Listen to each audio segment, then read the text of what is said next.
Untuk pertama kalinya dalam hampir 1 minggu, keran uang institusional ke Bitcoin tiba-tiba tertutup. ETF Bitcoin Spot di Amerika Serikat memutus rekor 5 hari aliran masuk beruntun pada hari Kamis saat Bitcoin sempat jatuh di bawah 80.000 dolar.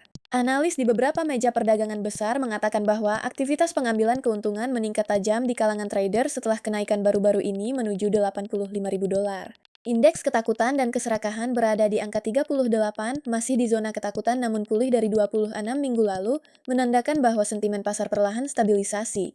Bitcoin kini diperdagangkan sekitar 80.062 dolar, hampir datar dalam 24 jam namun turun signifikan dari puncak mingguan. Penurunan ini memicu likuidasi lebih dari 10 juta dolar di pasar derivatif, dengan posisi long menanggung mayoritas kerugian.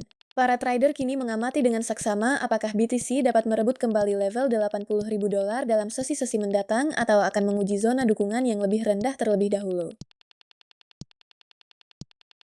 Sebuah perusahaan penambang Bitcoin mengamankan salah satu kesepakatan infrastruktur kecerdasan buatan terbesar dalam sejarah, didukung oleh Nvidia. Iran mengumumkan ekspansi kecerdasan buatan senilai 3,4 miliar dolar yang didukung oleh Nvidia, yang juga membeli waran yang dapat dikonversi menjadi kepemilikan senilai 2,1 miliar dolar. Kesepakatan ini mencakup pembangunan pusat data kecerdasan buatan berskala besar di samping fasilitas penambangan yang sudah ada di Texas dan Kanada. Analis Bernstein menaikkan target harga menjadi 100 dolar per saham dengan mengutip pergeseran dari penambangan ke infrastruktur kecerdasan buatan bermargin tinggi. Saham Iren melonjak 2 digit setelah berita tersebut ketika investor memperhitungkan dukungan Nvidia dan potensi pendapatan jangka panjang. Langkah ini menyoroti tren yang semakin cepat dari para penambang yang menggunakan kembali infrastruktur energi untuk kluster komputasi kecerdasan buatan. Penambang lainnya sedang mengamati apakah pivot kecerdasan buatan ini akan menjadi standar baru bagi seluruh industri. Salah satu bursa kripto terbesar di dunia menjadi gelap total selama berjam-jam pada hari Kamis, dan kegagalan komputasi awan besar-besaran adalah penyebabnya. Coinbase mengalami pemadaman yang diperpanjang setelah kegagalan Amazon Web Services di beberapa zona ketersediaan secara bersamaan mengganggu perdagangan, deposit, dan transfer di platform.